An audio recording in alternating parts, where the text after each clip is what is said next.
גורי ננזף על ההתנהגות באייטם הקודם, לכן על פי הפורמט הוא הודח. סורי.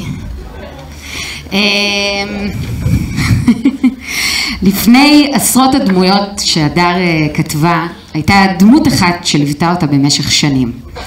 דיצה אבנטאי, שהייתה משוררת, מנחת תוכניות, ואולי האלטר אגו הראשון מיני רבים של הדר.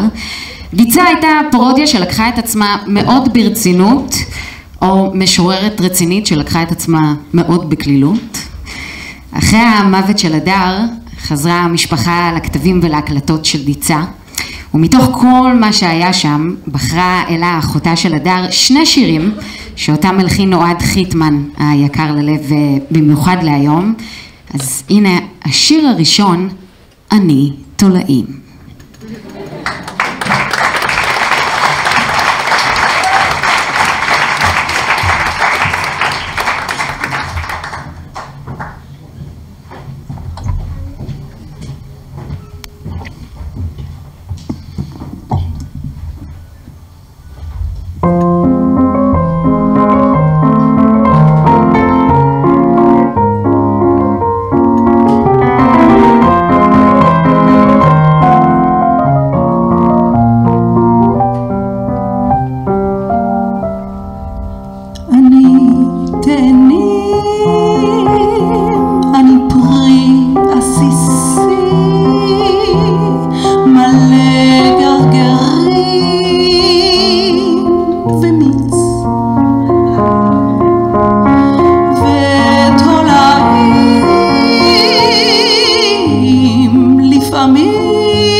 וואו.